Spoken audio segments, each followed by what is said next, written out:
Welcome to News in Context. I'm Gina Valeria. In this episode, we explore the persistent challenge of how to ensure that everyone has adequate housing and discuss why the U.S. faces these issues and what can and can't be done at various levels of government.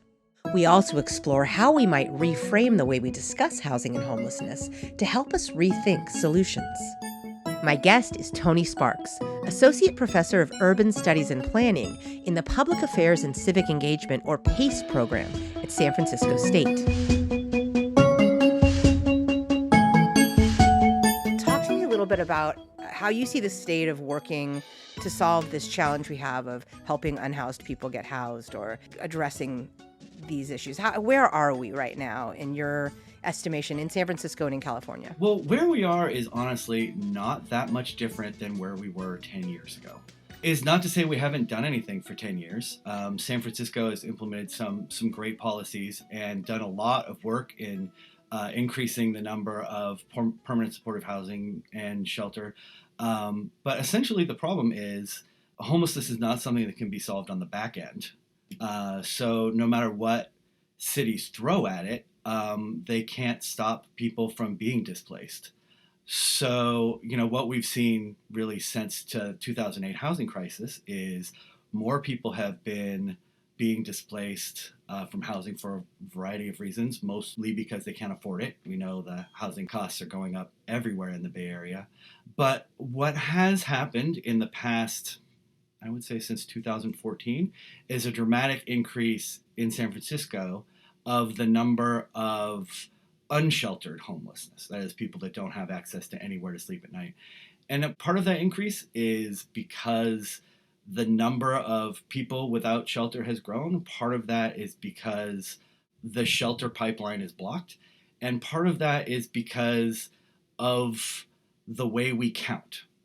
When we talk about the homeless crisis in San Francisco, what we're really talking about is not a giant upswing in the number of people without housing. It's a giant upswing in the visibility of people without housing. What do you mean? Going back to the early 1970s, San Francisco has been dealing with issues of people being unhoused. And largely those that were left out of the shelter system or out of the SRO system existed on the city's fringes, in encampments and trailers, out in places like Mission Bay and Dogpatch. As those places have become hot sites of luxury development, what I tell my students a lot of times is it's not that homeless people appeared on people's stoops. It's that the stoops appeared where homeless people already were. Starting in the middle 2010, 2014, 2015, the housing crisis combined with the crisis in shelter, combined with an incredible area of development in San Francisco, made people without housing way more visible to average folks. There's less places for them to go. People try and sort of eke out a spot wherever they can, and those spots have just gotten smaller and smaller and smaller. Not simply because of development, but also because of the way policing is done and the way people are moved around and the way that public spaces are regulated to not allow people places to spend the night. You mentioned unsheltered homelessness, and how would you distinguish between unsheltered versus sheltered homelessness? Okay, first, that's not my word. Okay, fair enough. That's the federal government's word. And the word comes from every city is mandated to do a one-night count, happens in January. People does a shelter count, and that is, so on this one night in January, places that provide shelter for folks do a census and report how many people were there. Then there's a second part of the count, which is an unsheltered count, and this is done, it's done differently in every city, and they ask different questions, but by and large, what they do is they recruit a bunch of citizen scientists and give them a little training, and then they go out one night in January and they count people who look a little scruffy. I mean, I'm being a little glib, but it's sort of the gist of how that works. And that's where the unsheltered count comes from. Got it. Okay, so you talk about people moving around, and I must say, Just walking around in San Francisco, yes, things have moved. Like the money has moved into different neighborhoods, and the south of Market area, which used to be a bit rougher, is now very nice, and all of that is going on. And then you talked about the regulation of public spaces. Can you talk a bit about strategies maybe that you have seen work for helping alleviate this situation and helping people um, maybe not become unhoused or helping them get into a space? I don't think I'm saying anything radical in saying that, the answer, it's contained right in the name, right? The answer to homelessness is homes. I don't think it's weird to say that everybody knows that. But there are a number of, a whole host of hurdles going, right back to when we created the first national homeless policy in the 1980s and even before. The problem is the housing market as we have it, a primarily market based housing system, necessarily excludes those at the bottom of the barrel, right? If property is something that's done through private land ownership, then you're not going to be able to recoup your costs in building or in renting if the person who you're renting to has no money. The problem with that is that dealing with homelessness is not something that cities have the legislative tool to do. People become unhoused for a variety of reasons in a variety of locations. Cities, the vast majority of their income is property taxes. So, of course, cities have a vested interest in the private property market. They don't have a lot of money to just take housing off that market. San Francisco, incidentally, has done a great job. They have master leases on a number of places where people can stay. They own a good number of shelters, and they've created a lot of housing. But this is the Bay Area, right? Nobody can afford to live here. If I hadn't moved here 20 years ago, I wouldn't be able to afford to live here. And I'm a professor. Right. Unless there is a concerted effort, not just in the city, but everywhere, to make housing something that everyone can access, no city alone is ever going to be able to tackle it. Things that city governments can do is largely time, space, and manner restrictions. They operate through zoning. They operate through nuisance. They operate through the preservation of property law. And so really their power is not to house people, but to move people around. And so what we see going on now is just a sort of obvious expression of that power. That's really insightful about what cities are capable of doing. And that sort of gets to the larger systemic issues because we can do this one thing or that one thing, et cetera. But there is a systemic issue that we need to solve. And I want to come back to sort of historic city efforts in a minute. But where does this ability to address this issue more coherently lie? Countries that on the national level enshrine a right to housing and social housing is something that is available equally to all residents, those are the places that don't have the problem. So it's at the national level. We need to have a national sort of rethinking of this. Then what can states do? Theoretically, there could be a right to housing at the state level, even at the city level, right? New York City, although they're talking about repealing it right now, has a Right to Shelter Act that requires that people who seek shelter can have it. That could potentially be addressed at the state level. But of course, it's difficult. Borders are open, people move from place to place. City governments do not have the unlimited pots of money that national governments are. The state of California already has a fairly high tax level, and we're limited in what we can do and what percentage of what we do goes to the national government. There's a fundamental problem with housing being a exclusionary commodity that will always pose any problem for a government, right? We regulate housing, for instance, in a way that we do not regulate air. You cannot take away someone's right. You can't make someone pay to breathe, right? To the extent that we all need a place to be, by making that a market discussion and not a commons discussion. We don't think about housing the same way we do air or oceans or other things that we all need. And unless we do that, it's going to be a sticky, complicated, and incomplete problem for any government at any scale. And that feels like a heavy lift for us in the US because in the US, we have more of an approach of thinking about things from the individual level rather than the systems level. And so a lot of the discussions around homelessness, this individual responsibility aspect. And I'm not saying that's the only piece. I think we need to be caring for people. But then how do you help people help themselves? And how do you help people who can't help themselves? For example, there are people who are unhoused right now who have mental illness and need more help from those of us who can help, right? And then there are people who were housed, but because their building was knocked down, they're still working. They're just not housed anymore. They're in a tent or whatever and still going to work and still, and, using the gym to shower.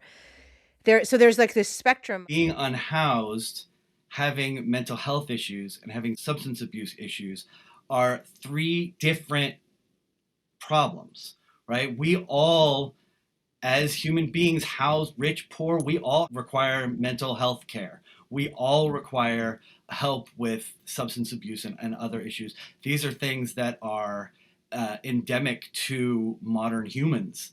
The fact that these things occur also with people that don't have housing, it's not a causal relationship, nor are the things necessarily related. Earlier you brought up the personal responsibility issue, and it's one that gets brought up a lot. And talking about homelessness and personal responsibility is, as a social scientist, from an incredible point of scientific ignorance. Like, if we had unlimited housing for everybody, and there were still people that couldn't access it, then we could have that question seriously. But we are not and have never been in the United States at that point. So difficult because the conversation gets stuck there. And I think that in a lot of ways, it's difficult for Americans in general to move beyond that construct when we're talking about issues. And so part of it is to sort of break down how we can do that, because I think it keeps us from solving problems, right? Yeah. And so we have to bring it up. We have to talk about it to move through it. Yeah, and I think part of the way we do it is homelessness is an aesthetic category for 99.9% of us, right? We don't know when we see somebody on the street whether or not that person is going home at night. I'll just use myself as an example. When I was an undergraduate, I spent about 6 months unhoused in San Francisco because I was a student. I rented a place. My house got sold. I had to wait for my student loans to come through before so I had to wait a semester. So I lived in my car. I lived in the park, in Golden Gate Park. And I'll tell you, I looked, except for the fact that I'm now much grayer, I looked like me, right? And the vast majority of people I met also looked like me. So when you see me walking down the street, I'm guessing most people don't go, "Hey, look at the homeless guy." You know what I mean? I think when people say, "I encountered homeless people on my ride home on the BART," they're not talking about people who lacked housing. They're talking about a particular aesthetic that doesn't conform to middle-class norms of what BART riders should look like. Part of the reason that issues of mental health and substance abuse and personal hygiene and all that stuff get conflated is because when we see people who are not conforming to the way we expect people to look in public space, we go, "Oh, look at the homeless person." Another misconception was that homeless people were coming from elsewhere. And while that might be true for a small percentage of people, the majority of people who are unhoused in a community are of that community, from that, belong to that community. What's your take on sort of our perception of who the homeless are versus who they actually are? Okay, well, let me back up a little bit and say both of those things you said are true, that people primarily become homeless in the place where they reside and they don't leave. But it is also true that people do leave. I think there are a lot of small cities in California like that were hard hit by increasing housing. They were hard hit by people moving from the Bay Area out there. They were hard hit by the recession, by the collapse of the agricultural economy. There's a million reasons why people in, say, the Central Valley lose housing. But, they weren't the only ones hit, right? That those governments in Central Valley and Kern County, they also lost the majority of their income, and just don't have any resources available. And they don't have any jobs available. You're listening to News in Context. I'm Gina Valeria. We're talking with San Francisco State Urban Studies and Planning professor Tony Sparks about why the issues of housing and homelessness are so difficult for us to solve. People do come searching for jobs. They do come searching for housing. I have talked to city officials in small towns where it's like, yes, if we have a person who needs help, we can't provide it. we will say, go to a bigger city. So I think both of those happen. There's two things at issue there. First, like you mentioned, most people are homegrown. Most people don't go, especially if they became unhoused in a relatively large city. People stay where their families are, they stay where their social connections are, they stay where their resources are, they stay where their jobs are. And those tend to be in cities. Not only do people do move, but just people, you and I, do move. This used to make me so mad in hearings at City Hall, San Francisco City Hall, not just from general public, but from workers in city government. People are coming from somewhere else. Why should we provide them services? I'm like, it's San Francisco. Nobody is from here. You look at the census, like 20% of the population was born here. And yet we let them use our water and our sidewalks willy-nilly, you know? The whole argument just seems sort of specious to me. Exactly. I'm not from here. I mean, I'm from the East Bay. I'm not from San Francisco. You're right. We move around, and of course, people who are housed or unhoused are going to make make choices. Yeah, absolutely. You and I came here for jobs, and I'll bet poor people do that too. Right. You mentioned earlier that the abilities cities have are moving people, and a lot of the moving people is punitive. And we've heard a lot in the news recently, in recent months and years, about closing encampments and throwing away the stuff at the encampments, people's belongings. Cities removing poor people is literally as old as cities. Our vagrancy statutes that punish people for being in city spaces because they didn't have a place to go or they didn't have worked alongside sundown town laws and ugly laws to push poor racialized minorities out of cities for literally as long as there have been cities in the United States. In the early 1970s, a case called Papa Cristo versus, I can't remember the state, struck down those vagrancy laws. And part of the reason they struck down those vagrancy laws is because they were overly vague. And it's hilarious. If you go back and read them, it's just a list of random stuff that people do that can get you arrested for vagrancy, like juggling, being in a traveling circus, like all of this crazy stuff. It's like, what do they do? Yeah, add that. What are they doing? Yeah, add that. Exactly.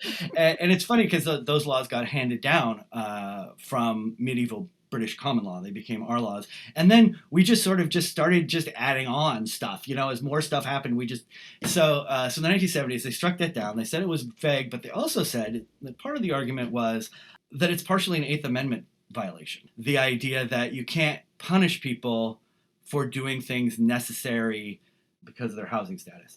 So then what cities after Papa Cristo started doing was not changing the outcome, right? They still wanted to move not specifically poor, but physically, aesthetically non-conforming bodies and racialized bodies from urban prime spaces to where you can't see them.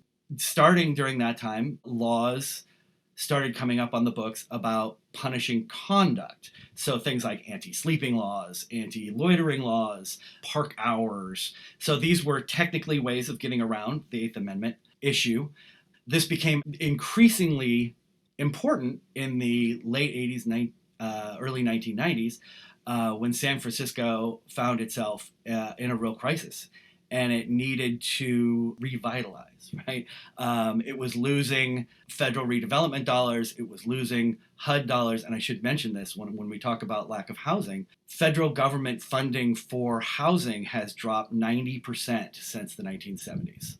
So, this left a giant hole for San Francisco, and they filled it the way that cities fill holes, and that was through gentrification.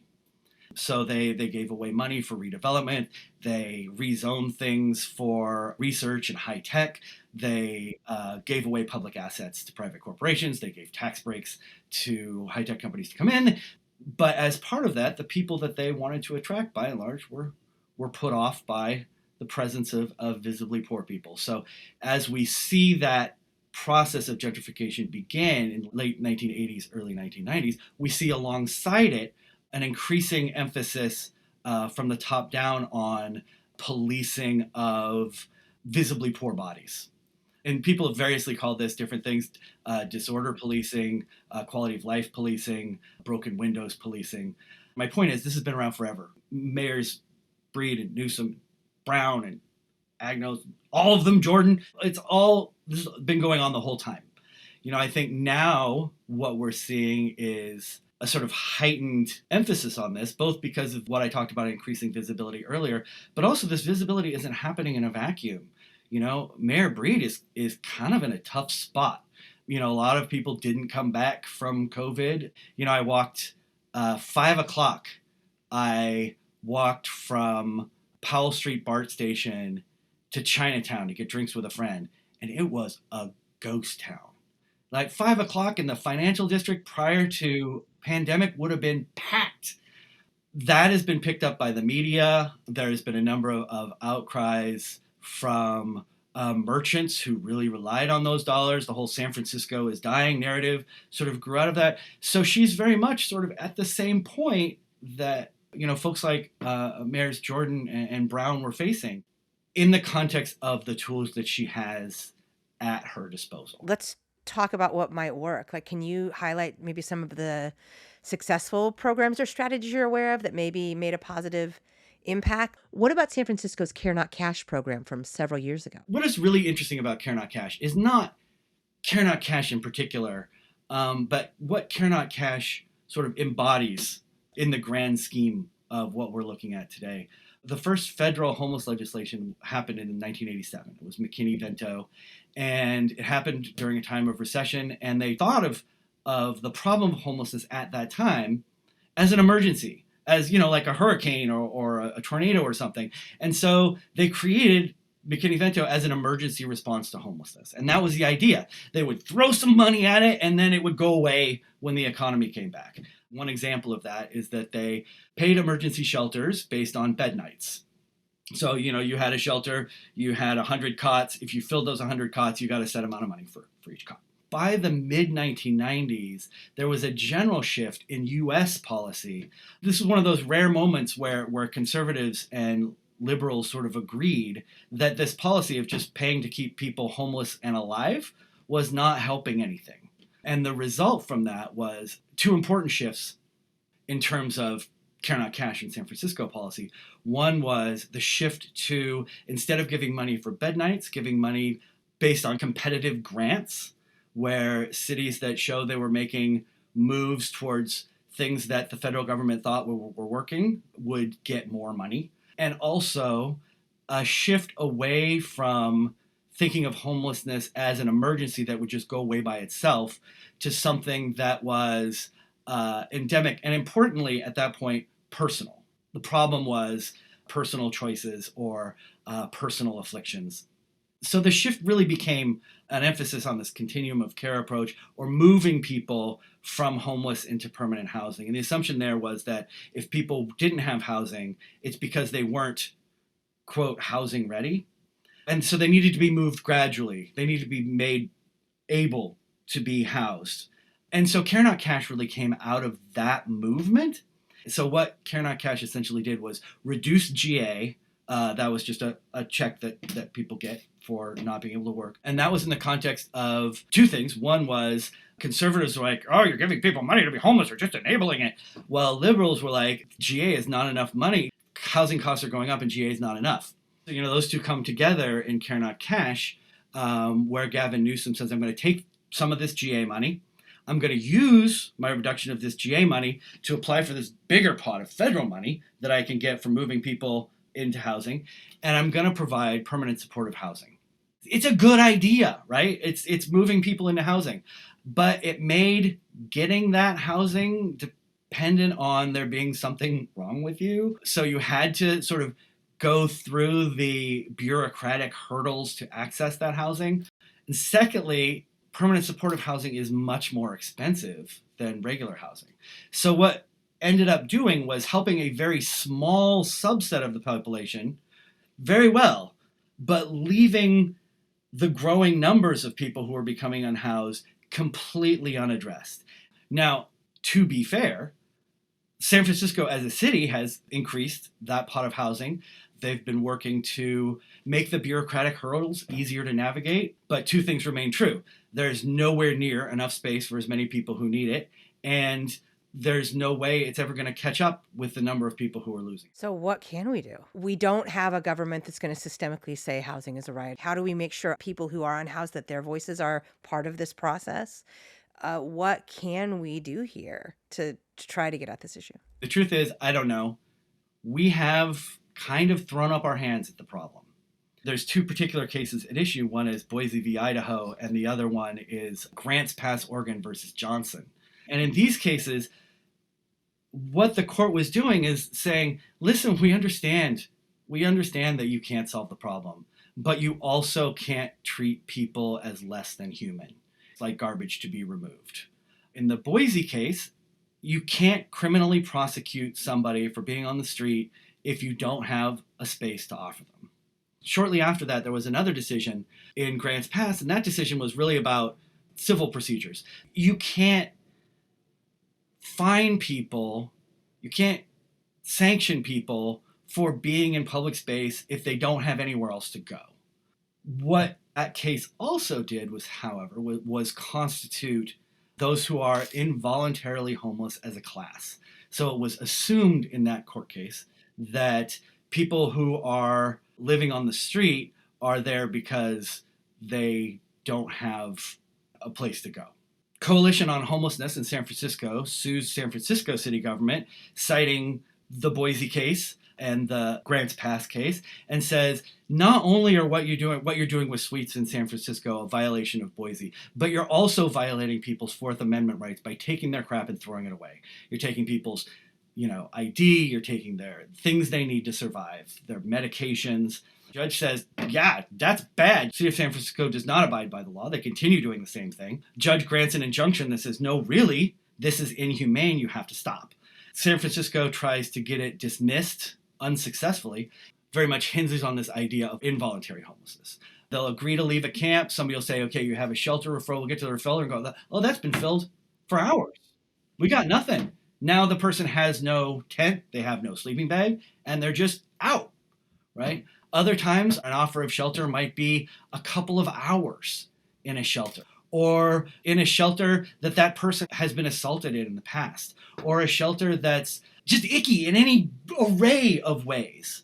But if you offer somebody shelter and they turn it down, it wasn't adequate. You didn't do your job. So to get back to your question about what can we do, I don't know.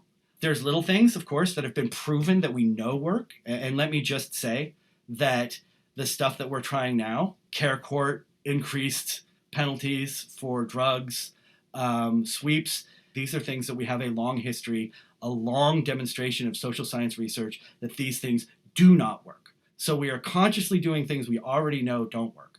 There are small things that do work. Rent control helps. Eviction moratoriums help.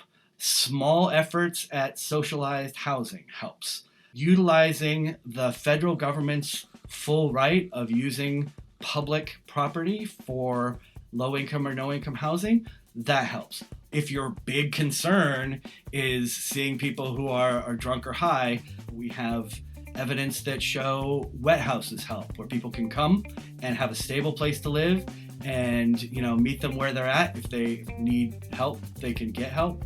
It works in Seattle, it works in New York, it works in Boston. We know that housing first is an effective strategy. And what I mean by that is offering safe, adequate housing, no conditions, no questions. So we know all of those work. Thank you to my guest, Tony Sparks, Associate Professor of Urban Studies and Planning in the Public Affairs and Civic Engagement, or PACE program at San Francisco State. Music in this episode includes Spring Fling by Track Tribe and The Heist by Silent Partner. In addition to hearing News in Context every Friday at 8:30 a.m. and 6:30 p.m. on KSFP 102.5 in San Francisco, you can hear it on Spotify, Stitcher, Apple Podcasts, iHeartMedia, Google Play, Google Podcasts, Podbean, YouTube, and PRX. We're also on Facebook and Twitter at News in Context SF and on Instagram at News in Context. And you can find links to all of that at newsincontext.net. I'm Gina Valeria. Thank you for listening.